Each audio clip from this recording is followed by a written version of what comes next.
This is the Detroit Sports Podcast Network. Detroit is the greatest! Straight up light you on fire for a Coney dog right now.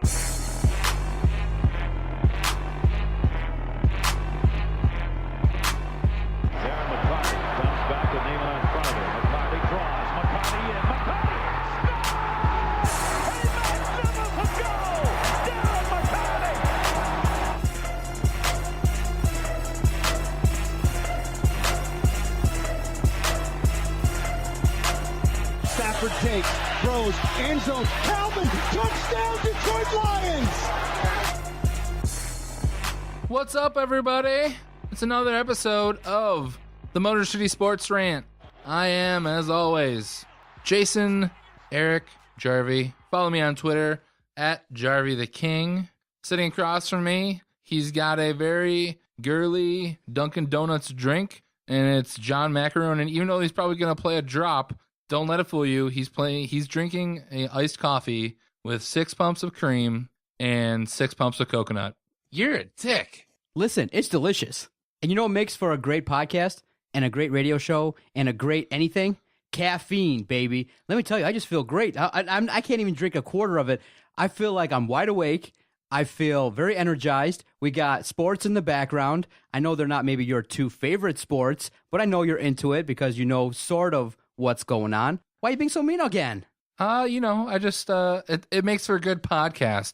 Yeah, you're drinking this coconut drink. I'm not a fan of coconut. You talk about caffeine. You're not just used to caffeine at this point. Do you drink a lot of caffeine during the day? I'm a 1 cup in the morning guy because I do get like a little bit flighty and my heart will start pumping. I feel a little bit jittery and anxious when I drink too much coffee. I can tell the difference. So I've tried to, probably because of the combination of caffeine, a cup of coffee in the morning, and then maybe a 20-ouncer of Pepsi or Coke in the afternoon, probably a little bit too much. So now I've scaled it back. I try to drink maybe a half a cup of coffee with cream in the morning, and then maybe one in the midday if I'm like having like 4 or 5 sessions back to back. So I'm trying to limit it, and I'm pretty sure the doctor will soon tell me at my August 1st revisit for my physical to, hey, tone it down. But hey, this drink here is delicious. I think I probably ruined myself back in high school drinking lots and lots and lots of Coke and Mountain Dew. Caffeine doesn't really affect me anymore. Doesn't give you a jolt? No, not really. I mean, there are some times when I drink something with a lot of caffeine that I get awake. Like a 5-hour energy will at least get me awake, but it won't give me heart palpitations. Did you get into, like the young kids do now, Monster energy drinks? I know the kids nowadays are having problems because they're drinking it like it's soda, and you know, there's reports now with doctors that, hey, slow it down. That is bad for your heart. And if you mix it with other forms of caffeine, you're really doing some damage to your heart. Yeah, there was one really, really bad time where I mixed a liter of Mountain Dew with some No-Dos. That was probably... Why? That was the worst. I was very young and I was very dumb. I don't advise that to anybody, even if you do have a high tolerance for caffeine. That was one of my worst experiences ever. And I thought I might actually die. Yeah. Well, I felt like Vinny does, like the majority of the time. Your heart was pumping, jittery, just full of energy, like just feeling all out of sweating. Like my arm was a little tingly. I'm like, oh boy, this is not good. Like I started like writing out text and I was on my flip phone. I started writing out text. Dude, I don't know what's going on, but I just wanted to let you know that you mean a lot to me. No, yeah, definitely don't mix energy drinks, and we don't advise that, no doubt about it. But hey, I want to give you credit. I had a day off today, Monday. I was chilling, relaxing, hanging out with the kids, getting out and about, and all of a sudden, 2 to 6, I'm listening to Detroit Sports 105.1, and who's chiming in there, doing their thing? It's you, man. Good stuff. Yeah, Lindsey Hunter, he was dealing with some personal issues, and definitely thoughts and prayers go to him and his family. But yeah, I wasn't a full participant, but I definitely...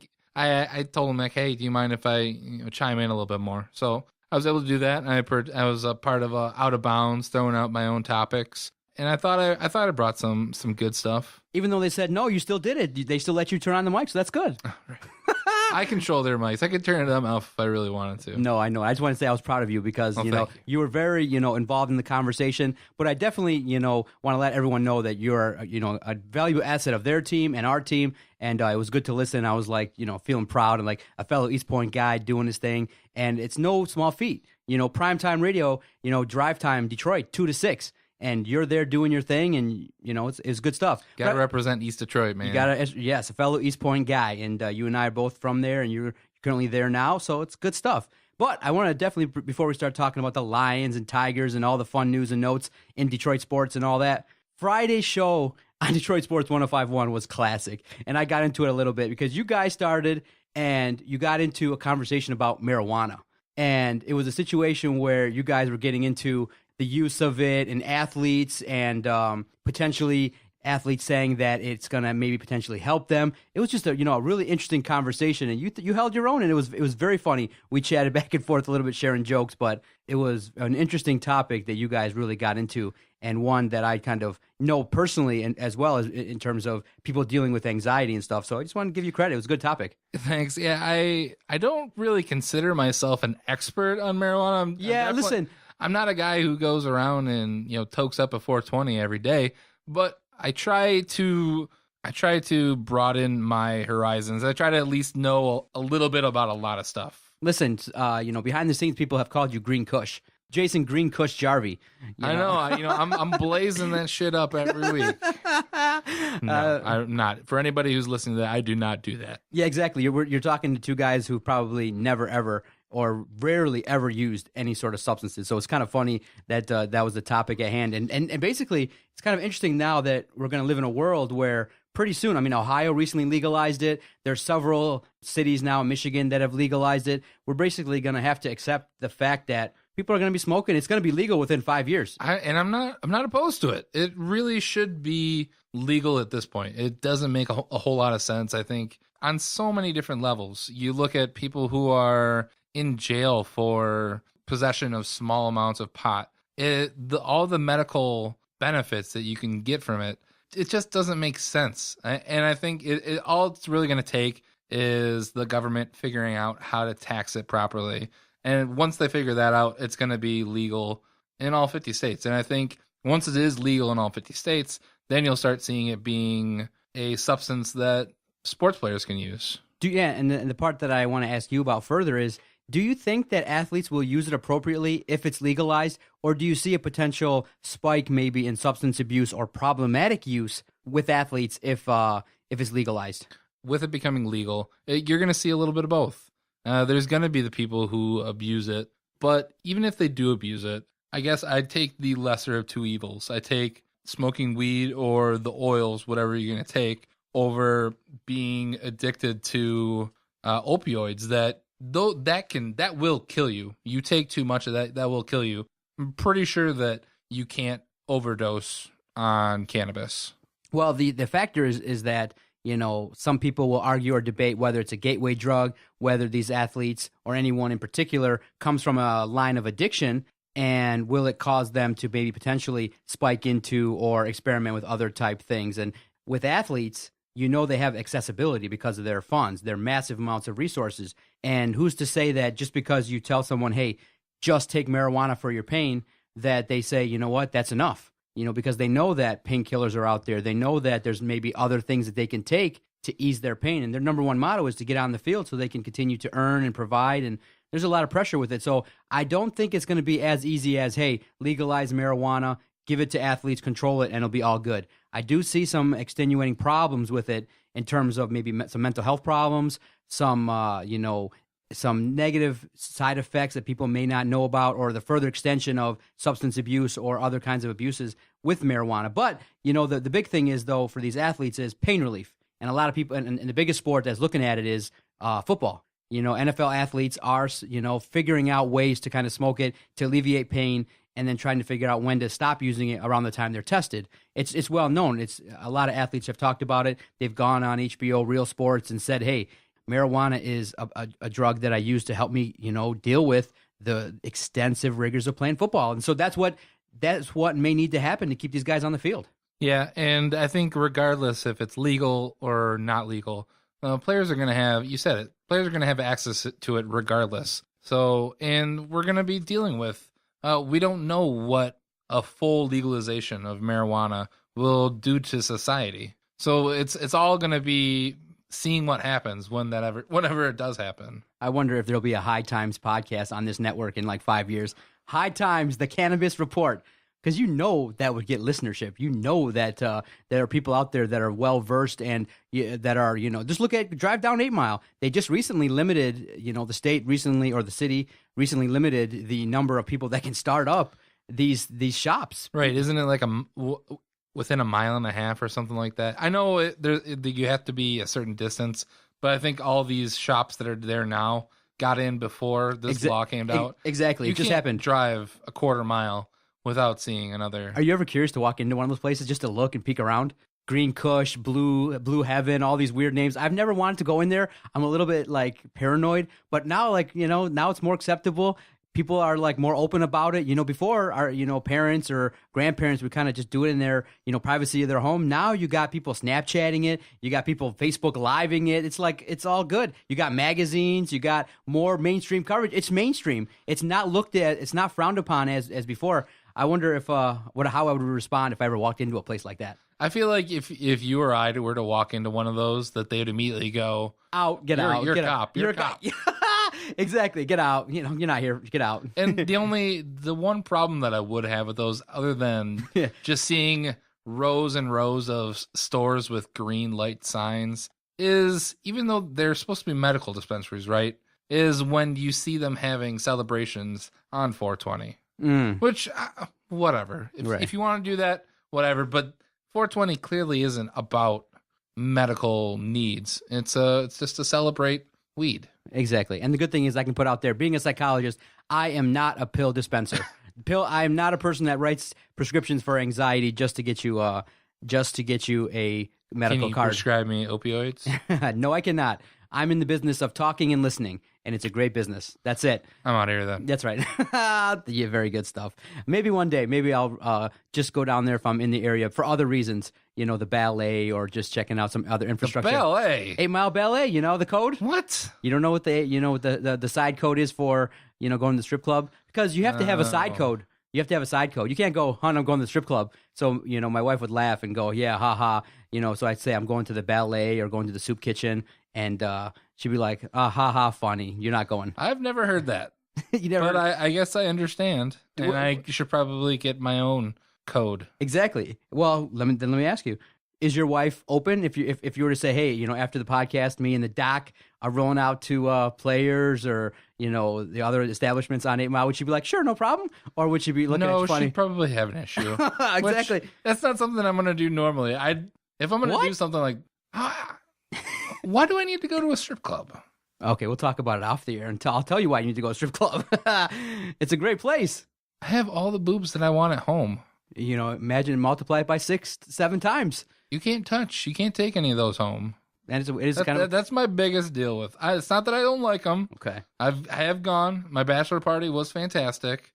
Went to Bazooki's. Oh, really? Amazing. Okay, maybe stay tuned in a couple weeks. We'll revisit that. I'll remember that. Probably not, but but I don't understand it. I'm not saying that anybody else can. I know Vinny Stubbs, who's on these airwaves. He's a big fan of them, but myself, they're not for me.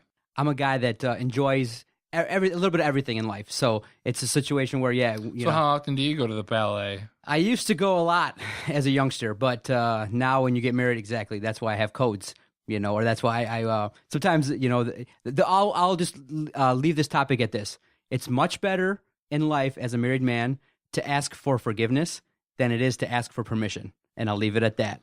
No, it isn't. You're dumb. Your marriage is going to be over sometime soon. Oh no, trust me. I have a lot of great checklists that are in the positive that keep me married. No doubt about it. But speaking of lovely women, perfect segue. So I'm listening to the radio, checking Twitter. All of a sudden, I get breaking news. Breaking news. Lions. Finally, whenever you talk about things that the fans have been craving, all we used to get in the past for entertainment was these young baton twirling, youngsters in the end zone. We'd all laugh. I loved when they dropped it. Yeah, exactly. We'd all giggle and laugh. Or when halftime would hit, we'd all go drink a beer, try to get a burger and nachos or something within the 12 minutes, and try to get back, within a reasonable amount of time in the third quarter. But now the Lions have announced it. They've finally done it. They've listened. They want to give the people what they want: cheerleaders. Yeah, cheerleaders. It's so exciting, right? We're going to win now. The Lions are sexist. No, it's not right. Only female cheerleaders are allowed. Disgraceful. I was going to go maybe put in my application, look at the requirements, if there was a height requirement, that has to be 6'1". I wanted to be that guy, that random guy that just would stand there and hold the woman's foot. The in her pervy shoes. guy who's looking up the skirts. Exactly, and then has to put his arms out and catch her. Right. And you probably drop her. I thought I was going to be, at least top 5 in that category of female cheerleader catcher, and it isn't going to be. Not me. Give it a couple of years. We actually on the station, a Pistons cheerleader called in. Did he? And he said that he clarified exactly what cheerleaders are and dance teams, and more than likely what the Lions are going to have is going to be a hybrid between a dance team and cheerleaders. They're not going to do. There's not going to be cheerleaders like you see from the movie Bring It On, which was on over the weekend. But it's going to be, you're going to see dance routines, likely 2 or 3 a game. And then they'll be on the sidelines waving pom-poms, which, again, it doesn't really translate to wins or losses, but it's something that Lions fans have been clamoring for since forever, really. I made a joke that Lions fans have always complained about not having a running game. We haven't had an offensive line. We haven't had a secondary, and we don't have cheerleaders. So the Lions fixed the one thing that is the easiest thing to fix on that list. So they went out and they're going to get cheerleaders. And it's not going to make any difference during this season at all. Is it too little too late? Do you think the Lions overall are going to? Because it's an organization that struggled on the field. A lot of, talk from Rod Wood. The organization is improving the product on the field as well as the fan experience. You're raising prices. You have, a plan in place now to raise prices this year and in upcoming years. So you have to make the experience at Ford Field better. And one avenue is making cheerleaders and something, that you can kind of distract yourself with during the game and the experience. And obviously the other thing that I would say is the other big demand, one was cheerleaders. That's the one when we open up our Twitter page at Detroit Podcast is one that, things people will ask for as something that they need to improve their experience. And the other thing is Wi-Fi. So I'm thinking they're starting on that line as well to, set you up with Wi-Fi so that you can at least check your fantasy numbers, text people, check other things. So I'm hoping that's in line too, but I'm thinking this is a good idea and one that I think, I believe the woman in charge has had 25 years experience. I'll get to the name shortly. She was a director for me when I was the Spare Tires. Really? Yep. She worked for the Pistons. Yeah, 25 years experience. I reached out to her and maybe she'll get back with us and get on these airwaves. I think she has some ties to Michigan State. So I always, when I know there's a tie to Michigan State, I'm ready. I don't even. See if she remembers me. Okay, well, I'll definitely reach out. But yeah, I'm not sure exactly how it's going to affect the fan experience yet, and that's because we've never had cheerleaders. I don't really know what to expect from a cheerleading crew for the Lions. We've gone for so long with just what we've had. I want to see what they bring to the game day experience. So after you kind of have to give them a season, see what they're actually going to do and how it affects the experience. I'd much rather have working Wi-Fi. So if I'm at the game, I can look at my fantasy football scores than have cheerleaders. I don't know. Maybe I will completely change my tune by the beginning or midway through the season.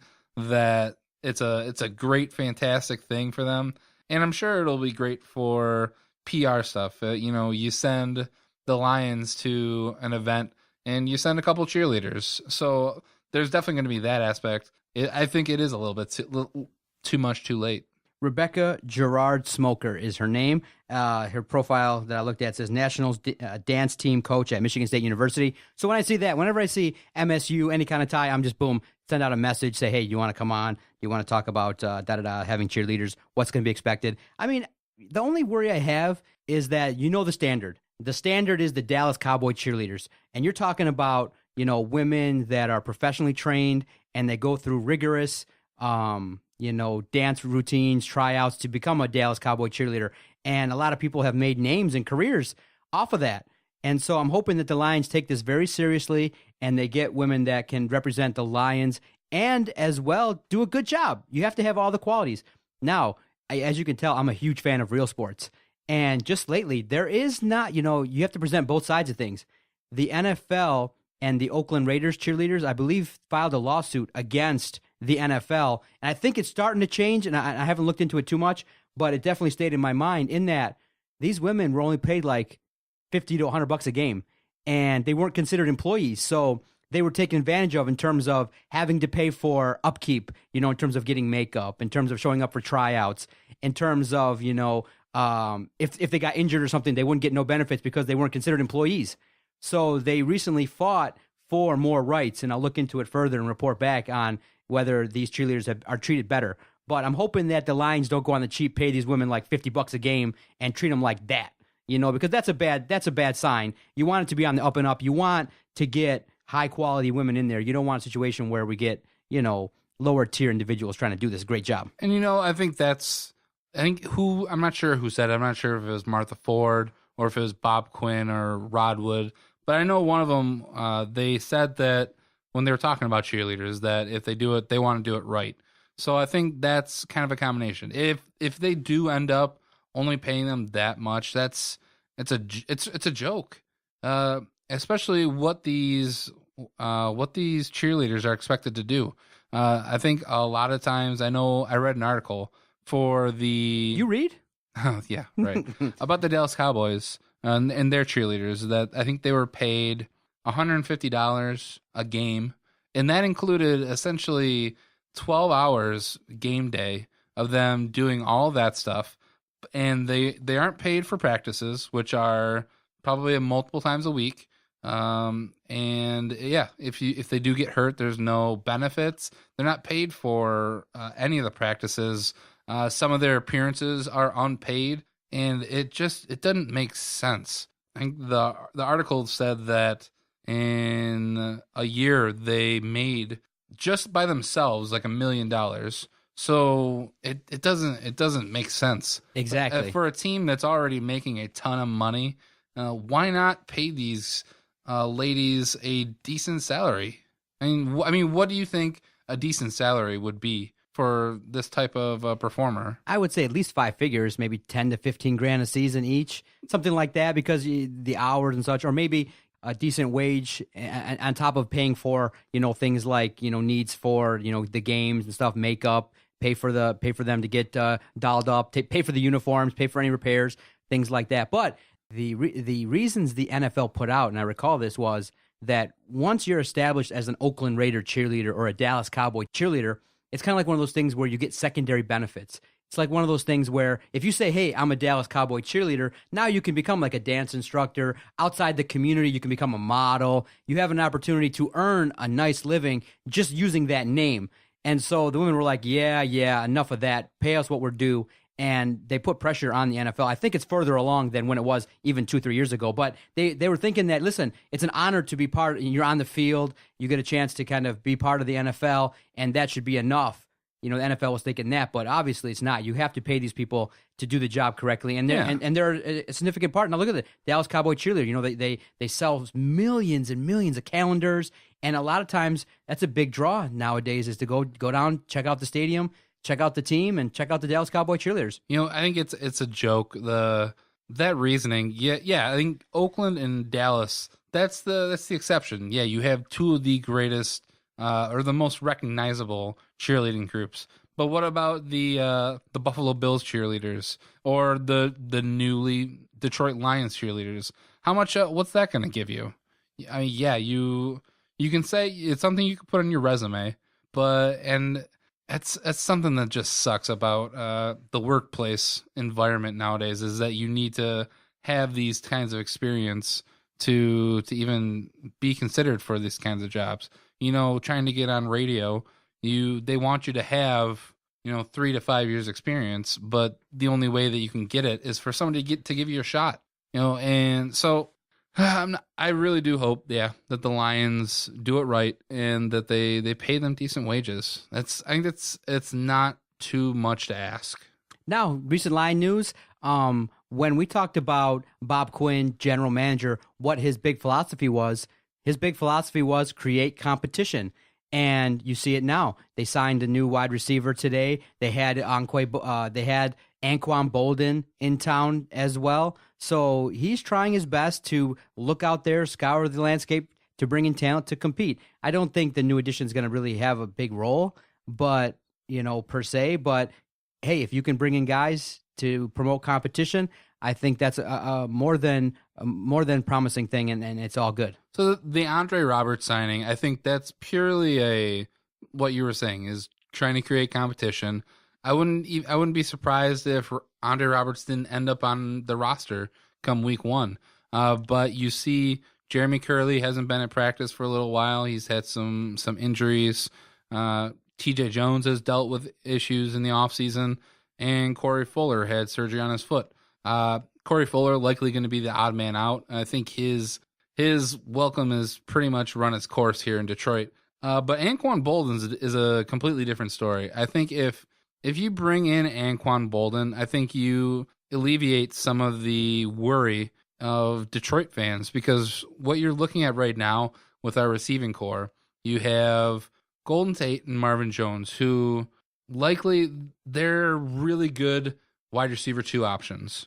And then you're going to be relying on the likes of Jeremy Curley, TJ Jones, and Andre Roberts, Corey Fuller to step up and be more than what they are.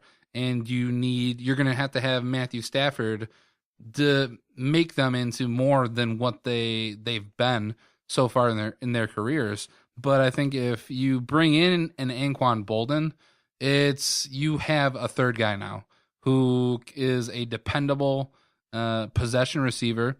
Don't you think, though, he's a little bit past his prime? I mean, San Francisco was willing to, let him go. I know that in the years that he was there with San Francisco, he was very productive, and he had primetime games and primetime moments. And that's what you need, is a guy that in the crunch time can be a guy that maybe Stafford looks to make big plays. He was a guy that, San Francisco and Arizona leaned on in tough times. Well, in the 4 years that he was in San Francisco, I don't think he had less than 65 catches. Last year was a slightly down year from the 2 years before, but he's still catching touchdowns. He's still getting yards. I think he had at least 100 targets in all 4 of his seasons in San Francisco. So I still think he has some gas left in the tank, and I think he's shown that he's a workhorse, and that if he does come in, he's going to be some veteran leadership that we may need on this team. Do you think we really have a leader on the offensive side? People point to Matthew Stafford, but I'm not sure if all the people in the locker room really look at him as the leader. I think you haven't had a true leader on the offense since we let go of Nate Burleson. But did you read what Golden Tate said and what he's willing to do? He said in a recent article, and he came out and said, if the Lions need me to be a leader, a vocal leader, a guy based on my production on the field and off the field, I'll be that guy. He thinks that he needs to now transition into a guy that's, because he's got experience in the league, because he's got a ring, and because he's a vocal leader and a guy that is productive, he's a guy that could rally the troops on the offense. A guy that, Stafford could be the guy that's more quiet and a on-the-field leader by doing his thing. Because I don't see a lot of guys really respecting Matthew Stafford going into the locker room going, rah, rah, let's go do this. I don't see it. He doesn't give off that aura that he's a guy that's going to rally the troops behind the scenes. He's a guy that's going to do it on the field. I don't think it can hurt, though, to have another guy like that. And that might be Golden Tate. Yeah, you have Golden Tate. You also bring in Anquan Bolden. I think it solidifies your wide receiver core. A solid veteran. Now you don't have to depend on a TJ Jones becoming a great option this year. You give him time to, or you have that wiggle room of failure, because we've seen a lot of failure with the Lions. So I don't know. I would really like the move. I think Bolden would be a great fit here. He said he had teamed up with Caldwell when he was in Baltimore, and he liked him then. I think he'd be a great fit. I want him here. Okay, and then the other story that has been getting talked about quite a bit, and it's very confusing because of the complexity, the ongoing nature of the story, has been the whole Stephen Tulloch situation. It's been very weird in that you cut the dude a check, you keep him on the roster, I believe by March 1st or so, sometime in March, and as a result of him being on the roster, the Lions are forced to cut him a $500,000 check, $500,000, a roster bonus in essence. And so now, it's coming out a little bit that they basically sat him down in late January, early February and said, hey, we're really not thinking about you in our plans at this time. So he's kind of got that in his head. And he said his goodbyes. He said goodbyes. He said, I think my days with the Lions are done. And now you see that he's still on the roster, and they're not going to let him participate in OTAs and mini camps this week. And it's just a weird ongoing situation because, they're trying to, put back and forth maybe whether they can recoup that money or whether this is something that, has been allowed to maybe because, they wanted to, show him thanks for his time in the community. Or it's just a weird story in that everyone's going, when the hell are they going to cut Stephen Tulloch? What's taking so long? Nobody gets it. Yeah, it's really confusing, and I don't have a good answer. At this point, I think we just have to forget about Stephen Tulloch. It's going to play out, and the only way that this gets any murkier is if he ends up on the team come week 1, which if he is on the roster at the beginning of the season, that definitely says something about our linebacker situation, because this is a guy that we've essentially shown the door to, but we've kept around just in case something bad happens. Yeah, so it's one of those things. Do you think the Lions, I know $500,000, relatively speaking, compared to the cap is not a big hit, but why would you just be willing to cut a check for and just let him go? It doesn't make really much sense football-wise, and it doesn't make sense for him personally. You're not helping him because it's later in the game. Teams are starting to formulate depth charts. They're starting to have OTAs and install things. Maybe Tulloch doesn't really want to go anywhere else. If he's not, he said he wants to play. He wants to play. He told Justin Rose in a sit down that I'm in shape. I know I was injured 2 years ago. I'm a guy that now feels like I can get out there and I want to play in 2016. Then it makes absolutely no sense. Yeah, and I'm not going to worry about it. I'm not. I really I don't think there's a whole lot to say. It's unless is he going to be on the? Do you think he's going to be on the team at the beginning of the season? No, I think that's what's so interesting is that the film showed me that he was a step slow. So I would just say, okay, at the end of the season, when you start cutting players, make the move. Why would you? No, I mean, I guess it's and maybe the Lions are just trying to throw him a bone, be like, hey, you want to play? Yeah, a $500,000 bone? I'll take one of those. Well, he's given the Lions a lot. And the community, yes, but this is business. What do you mean? When do you give out $500,000 just for like, hey, thanks a lot? I would think I'll Quinn. take $500,000. That's what I'm saying. Make the move, cut them, and you tell them they've done everything right except for keeping them. That's the weirdest thing going on behind the scenes. What's the bad thing that's what's bad about not cutting them? Well, what's bad for him is that, okay, if he wants to find another team, it makes it a little bit harder because, the draft happened, undrafted free agents, the pool of talent. It's like basically getting a call for an interview way at the end after you've interviewed 500 people. Well, he must not mind that much because if he really had a big issue of being on this team, we'd hear it. We'd hear him say, I don't understand why I'm not cut yet. It doesn't make any sense. But we don't hear that. We don't hear Stephen Tulloch coming out. He's not coming out on the radio station saying, hey, I don't understand why I'm not cut yet. When you get a check for $500,000 and you basically get to walk away, it's not. It eases the blow of being held up in essence. And so maybe the early signs. Can you guess where he might end up if he gets caught finally? Are there teams out there that there's one in particular that has a former tie per se to the Titans? Lions. Eagles. Oh. Jim Schwartz is now the defensive coordinator at the Eagles, and he brought in Stephen Tulloch 5 years ago, served out his contract. So speculation is that maybe once the deal's done, maybe he's already been reached out to, that he'll end up with Do we the play the Eagles this year? I think we do. I wonder if it's home. Because I wonder if Jimmy Schwartz is going to get carried off the field again for beating the Lions. Yeah, no kidding, right? I don't know. I think the Eagles are going to have a tough time this year anyways. Well, we've got a couple reactions to our question about the cheerleaders on Twitter. At Lions Pride 1971 says that I'm not actually happy that they got cheerleaders. I was happy we were one of the teams without them. When I'm at the game, all I care about is the game. I can care less about the other stuff. And Carl Alden chimes in and says, I'm actually with them. It's rarely well benefited, low opportunity job that's extremely competitive / exploitive. Yeah, I agree. Do you think Dave Burkett kind of said the same thing on his Twitter page, in that kind of like stooping to a lower level to objectify women to have cheerleaders out there? You believe that? I thought he was a little bit strong in that. Listen, women are not being forced to do it. They are advocating for more rights. Do you think it's a bad thing? Do you think that I don't think they're being it's a exploited? bad thing, but I see both sides. Exploitative is the word. I see where they want to get and they should be paid more accordingly. But I don't think they're being exploited. They signed up for it, and when you sign up for that type of thing, you have to know that you're gonna put in more than you really get. It happens at a lot of workplaces. You put in a ton of hours and you put in a bunch of work in hopes that it pays off. And that's what this job really is you're hoping that it pans into something greater. Because it's something you can put on your resume. You can say, hey, I was a Detroit Lions cheerleader. I'm kind of fascinated to see how the tryout works, how it's going to play out. And the tryouts are going to happen this Saturday, closed to the public. How sad is that? I was going to try to go just watch it and, be like, hold the signs up, 10, 4. Who's that fool over there? Nope, not open to the public. So do you think I can get credentialed? Maybe call up and be like, I want to report on the cheerleaders. You're a fool, man. All right. You're going to go down to the ballet. Go down and meet charity. Go down and do some charity work. All right, you're funny stuff. Let's take a quick time out, come back, and talk about the Tigers and other news and notes in the world of sports. Motor City Sports Rant, DetroitSportsPodcast.com.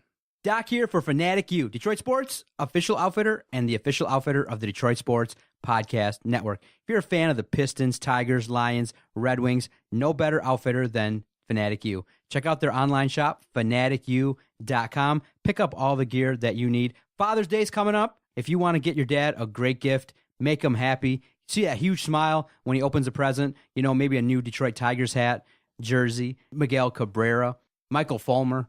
Great gear located at fanaticu.com. They take care of us here at the Detroit Sports Podcast. They're a great sponsor.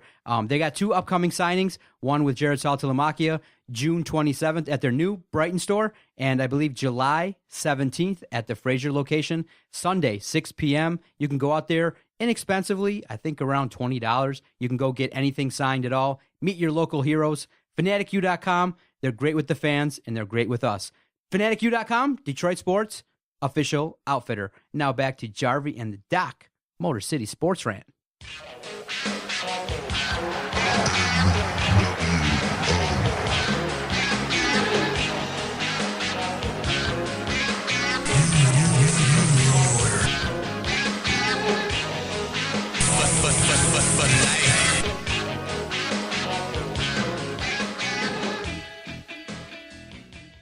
Motor City Sports Rant, DetroitSportsPodcast.com. We are back.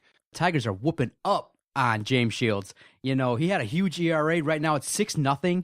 They got 3 runs in the first, couple in the 3 in the second, I believe, and they dominated Shields. And a lot of people on our Twitter page are like, woohoo, good for them. Yeah, 3 in the first, 3 in the second. They're up 6-0 as we're recording this, baby. Nice stuff, huh? Big game Shields. I tweeted out on our Twitter page at Detroit Podcast, bad game Shields. It's good stuff, right? Yeah, he definitely, when I initially saw that the White Sox traded for Shields, I was like, oh, man. But looking at what he was doing in San Diego, he wasn't having a very good season. And the haul they gave up, yeah, the Tigers said the right thing. The price was just too much. We weren't going to give up that much for him. The White Sox may have gotten a raw deal on this trade. I think so. Trying to think of a trade in recent past that where the Tigers got a raw deal like that. But Dave Dombrowski never really was on the losing end of many of his trades. Yeah, he did. Especially with the guy that we're going to talk about, with Michael Fulmer, that we dealt for last year. He's definitely panning out so far. What is he, 7-1? He hasn't given up a run in 4 games. Is that right? I think I'm right. And it's crazy. He's probably the one main reason that I'm starting to get excited about this Tigers team. After last week, they were 500. They're only 32-30 right now. Likely to be, knock on wood, likely to be 33-30 by the time this podcast goes out. I still think they need 1 or 2 more pieces to really start competing and to have a chance going into the postseason, because everything seems to be starting to click.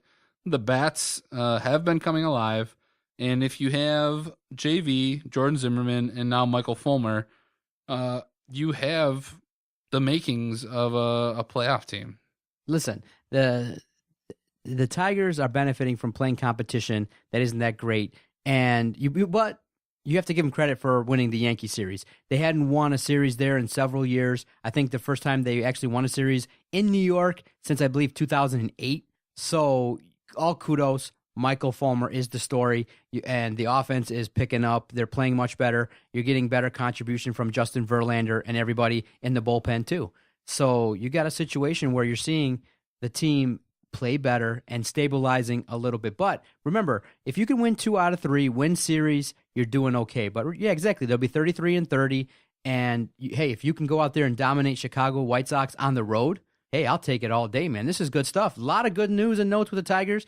And I'm glad you're finally getting excited. And we might be seeing, is it too early to say, maybe Michael Fulmer is a superstar? I mean, when you hear numbers like the first time in 100 years, he's the second guy that has gone, 4 starts, given up, fewer hits and no runs. Second guy, him and Jake Arrieta are the 2 guys that have done that, to go multiple starts without giving up a run and very few hits. I think it's perfectly fine to enjoy what's happening right now, because we haven't really seen a lot of times a young guy come up for the Tigers. Maybe Justin Verlander and I think Rick Porcello, the beginnings of those guys is when we last saw a really young pitcher come up and do really good. I think it's just a little bit too early to say that Fulmer is going to be a long-lasting star. I think he needs to go at least.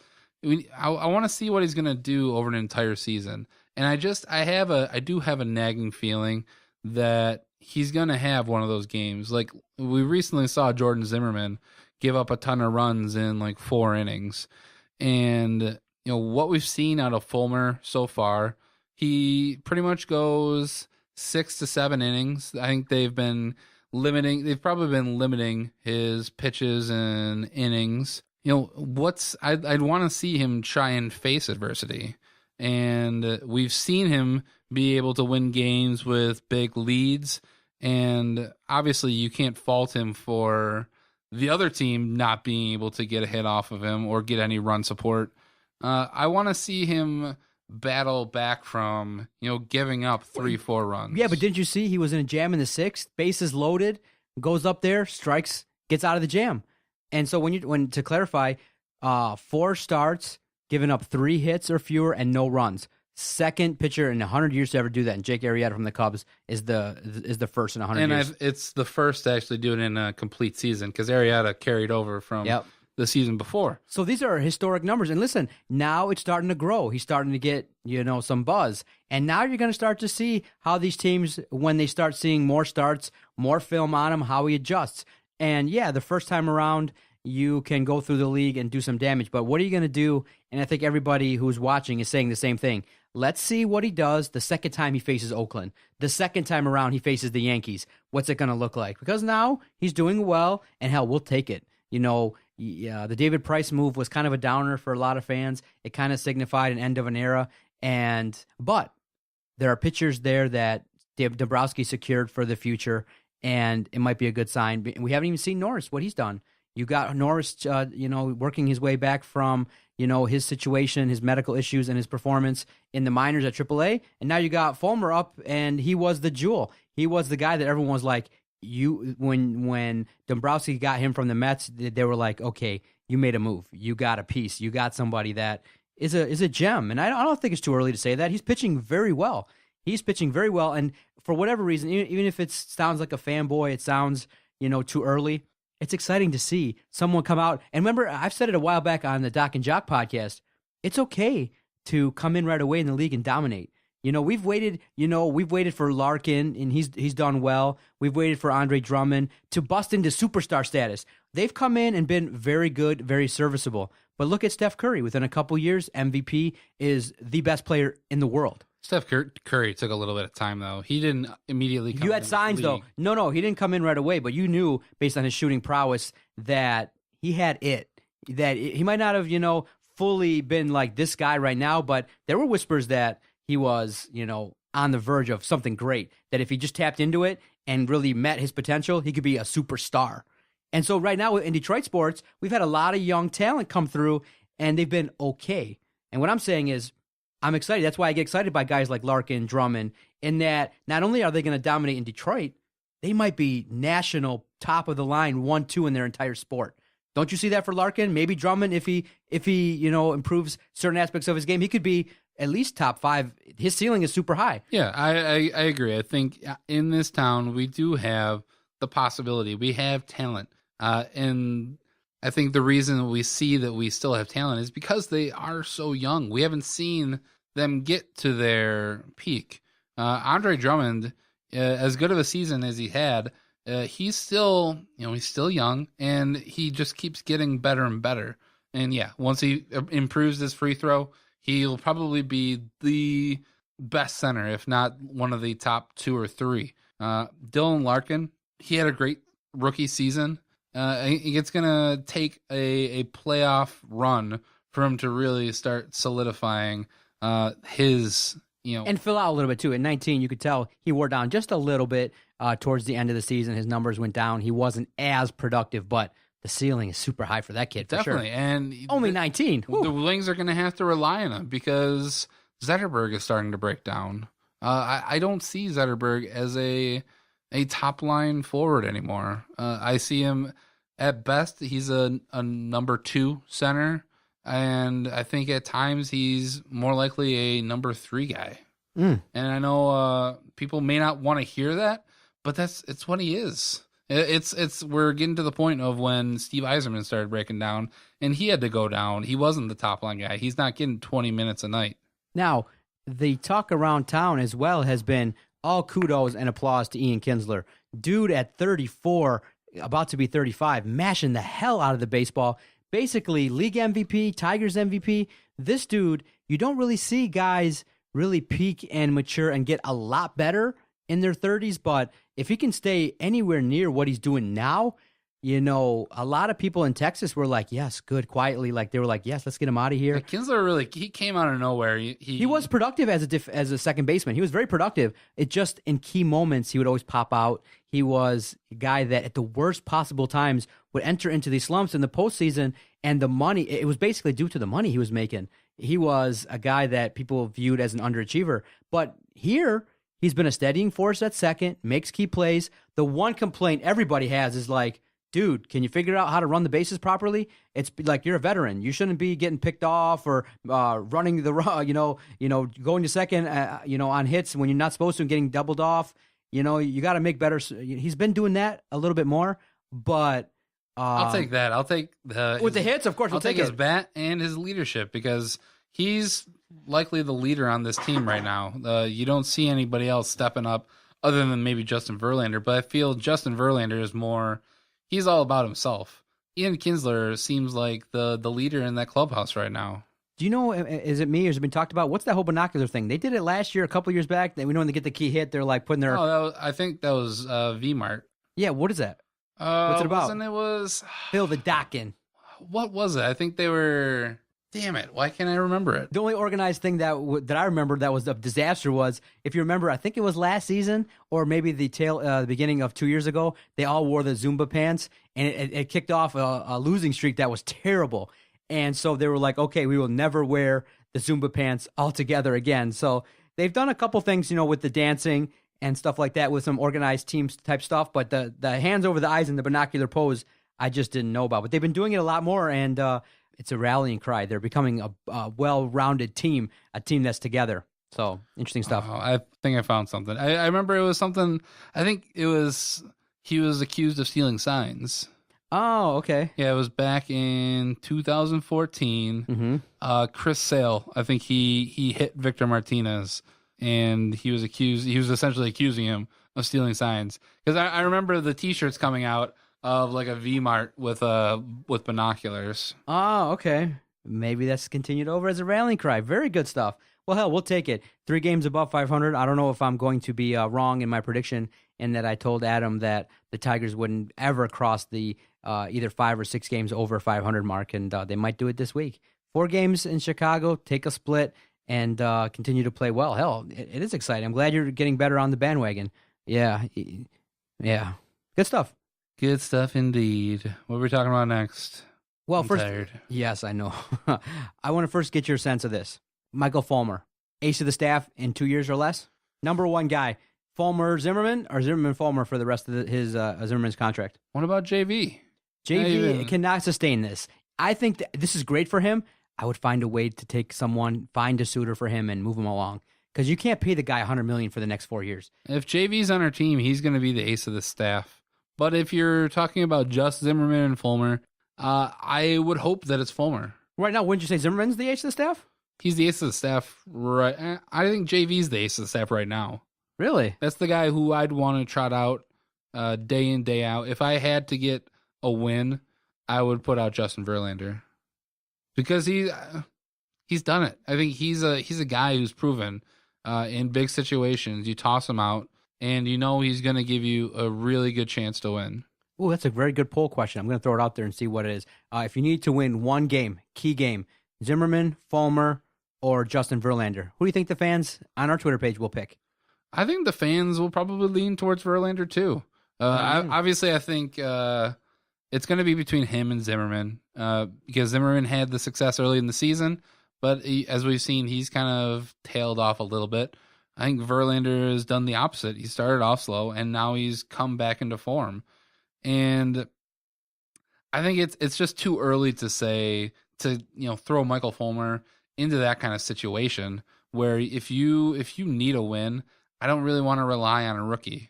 Okay, I'm going to throw it out there relatively soon after we're done recording, and I'll be interested to see what the fans on our Twitter page tell us, and definitely retweet it for me because you're a new radio superstar. Oh yeah, I'm a superstar. The king. You need to revel in that king status. I'll pump you up. Hey, you are getting the alerts that I'm promoting your stuff too, so you should be appreciative. Yes, I know. Now, before we talk about the last thing I want to get to that's been making a lot of news, I want to thank everybody who's been supportive of this podcast network. The downloads across our various platforms have gone way up in the last 4 months on all the platforms, whether it be on DetroitSportsNation.com, Podomatic, Stitcher, Podbay, FeedBurner, iTunes, any major podcast search engine, we have the podcast there, and everyone's been finding it. When breaking news happens, everyone comes to our Twitter page, and we have a great interactive following, engaged audience. I greatly appreciate it. It makes following sports really a lot of fun, and I always want to thank the fans and show appreciation for those that download each and every podcast that we do. And definitely check out DetroitSportsPodcast.com. All the news and notes regarding our podcast network, and it makes it really fun and really great in that we can have guests that we want to talk to, have one-on-one interviews and profile pieces where we can get to know those in Detroit sports. It's really fun. All across the platform here, DetroitSportsPodcast.com. Our network rated one of the top 3 in the state of Michigan in terms of podcast network. You hear of us, you know of us. Thank you for all the support.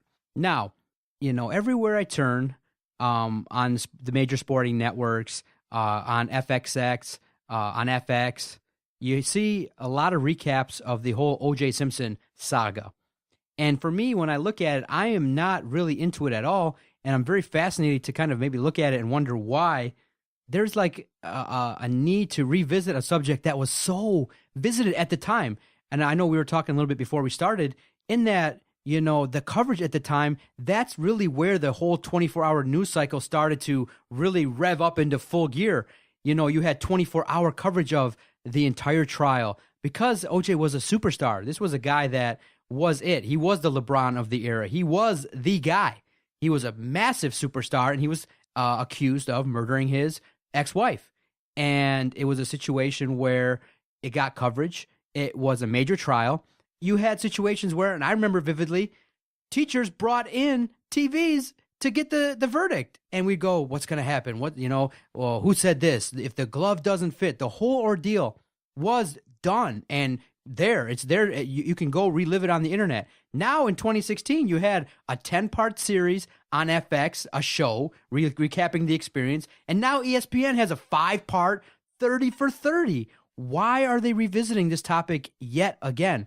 You think that it's just people really just finding a topic that is so polarizing that you revisit it multiple times? I think, part of it is, I'm not sure if the right word is, people having fond memories, but they have just so vivid memories of it happening, and they are uncovering some new things, maybe some stuff that you didn't hear before or that you didn't remember.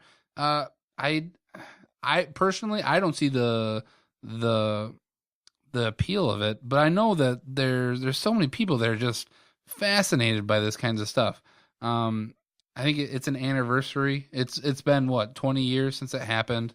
But it's a new age now with digital media. It's a new way of presenting it with documentary style, and people have gotten older, more perspective. I get that, but you and I both said that, we don't really look at it, but the ratings are huge. And I think part of it is, and I don't know if it was directly linked, Netflix, when they released the Making of a Murderer, that was huge. So I'm not sure if this was directly spawned from that or if it was kind of in the works. It's something that people feed on. They just get hooked. And I think Making of a Murderer is more... I was hooked. Did you watch all 10? I didn't watch all 10. I did watch the last couple episodes. And I saw the appeal because you definitely got hooked in. I guess the thing with the OJ is that it's already... It's over. It's how it ends. It's kind of like watching the Titanic. The ship is going to sink at the end. That OJ is accused for murder and that he's going to get off, even though he more than likely did kill his ex-wife. Right. And then, the tough part is that, he ended up in jail anyway for, whether it be burglary or trying to get his stuff back, whatever that whole story was. He was convicted. And you got to remember, too, civilly, he was convicted. He won, he lost the civil trial and had to pay back, whether or not he did, however he tried to finagle his finances to avoid paying as much as he needed to the Goldman family. He was found guilty in the civil trial. So revisiting a subject like that is just really fascinating in that maybe this new generation is into crime and looking at the big dynamics, and it also maybe speaks to the fascination with celebrities. I think this generation, though, is also fascinated with train wrecks. It's something that it's a horrible thing. It's a horrible thing that happened, but it's something you can't look away. I mean, you have coverage. The horrible thing that happened over the weekend with Orlando, the largest. What is it? The largest shooting. Largest mass shooting in U.S. history. And you have 24-hour coverage of it. And it's not saying that it's good, but we as a people we feed on getting as much information as possible about stuff nowadays, and if back when all this stuff originally happened with OJ, if social media was around back then, it broke the internet. It would have. Every day for months, you had the story, and it just evolved because you had the whole Bronco chase. You had the whole thought of whether he was going to actually kill himself in the backseat of the Bronco. His buddy Cowling's driving off, and he took over, national media at the time. That was one of the first times they actually broke away from coverage nationally for an extended period of time and watched just police chase this guy, get to his house. And it was really the evolution of 24-hour news and breaking news. And it's a larger than life story. Larger than life it's story. Something that it's literally like you're watching a movie, because you can't physically imagine this actually happening. Is there a story in the last actually happening 10, 15 years that we went through that you can recall that might be revisited and play out like the OJ stuff has, that people remember in sports? In sports, I'm not sure in sports. Maybe they keep revisiting. I'd have to think about that. Maybe keep revisiting. I really believe maybe it's a whole Tom Brady ordeal, Deflategate, the New England Patriots cheating, the NFL and CTE might be revisited again over and over. NFL and CTE definitely will be revisited as we, 10, 15, 20 years, depending on what happens with the football in general. If we're even playing football in 15, 20 years. Another sports story that Ray Rice, a guy that was somebody that had a career, and all of a sudden, because of domestic violence and off the field issues and the video that accompanied it, he hasn't really spoken a whole heck of a lot about it, so we haven't gotten the exact all details of it from in terms of the level of information. But if he ever comes out and speaks, there'll be definitely some information there, because his career came to a halt. Nobody gave him a second chance, and he would have had there been no video, Jason, no video. If it was just allegations of abuse, he might have only served the 2 games. Served the 2 games. He might be a Detroit Lion. You never know. Maybe Michael Vick. Mike Vick. That might come back around. You'll see the scandals that happen at colleges. Yep. Definitely this Baylor situation. I think that'll come back around. But really, as big as I don't think anything is as big as this OJ, because of the nature of it being a murder. Probably the next biggest thing that I would see that we actually start revisiting would be 9/11. Yeah. We're close to the 20-year anniversary. Maybe Aaron Hernandez, if he ever gets out early, or if he ever that dude's never getting out. Yeah, well, you never know. He hired Casey Anthony's exactly. That's where lawyer, which it scares me. If Aaron Hernandez gets out of jail, would Belichick take him back? Probably not. No. That's way over the top, right? If our legal system is truly failed, if he gets out of jail. Exactly. Well, like I said, you and I are both, level-headed. We pick into it, but probably not as much as everybody else. But I'm fascinated to see. I actually, I'm more of a 30 for 30 guy. I like the documentaries. They're at part 2, I think, this week. So maybe I'll check it out, the replay, and see how part 1 and 2 go. And personally, I like to relive positive things. I'd rather see a 30 for 30 on, I don't know, something good that happened. Well, speaking of positive, our own Jerry Mallory started a new segment on his podcast, The Hindsight 20. He called it the 20 for 20 series. And guess who the first topic of his 20 for 20 series was? Who? Number 20, Barry Sanders. Barry Sanders. So it's a nice 30-minute podcast, just kind of reliving the experience in that kind of fashion and talking about Barry Sanders, not maybe positive in terms of the way it ended, but his great arrival in the NFL, his contributions to the Lions. So definitely, Jarvi, check that out. Let me know how you think. He gets his dad to kind of give some reflective thoughts. Some great writers from Pride of Detroit come on there. So Jerry Mallory. I do love me some Barry Sanders. There you go. Check it out. Hindsight 20 podcast drops every Monday on this very network. And let me give credit to Jerry. He's a dude that loves him some Lions, and he takes a positive spin each and every week. As much as we rail on the Lions, Jerry loves himself some football, loves debating it, but from a positive fan perspective and a guy that has some inside knowledge and can communicate it effectively, check out the Hindsight 20 podcast. It's a really good listen every single week. Are you ready to get out of here?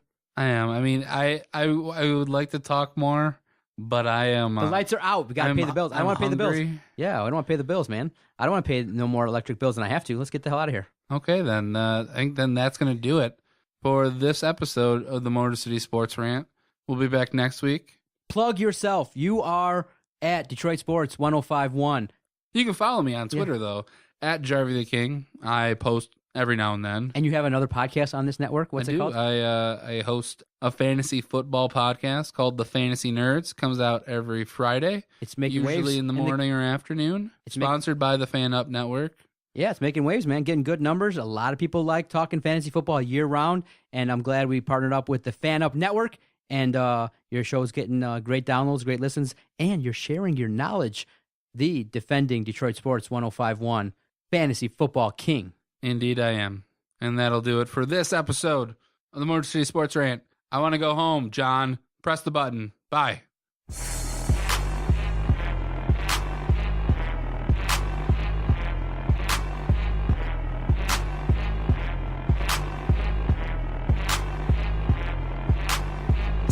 Okay, nice, idiot. You. Bye-bye.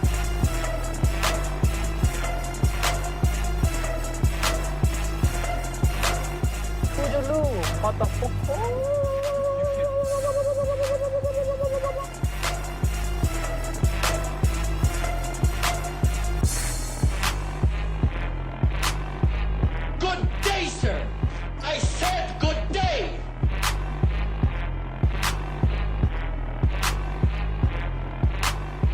All right. Take care now. Bye-bye then. Loser.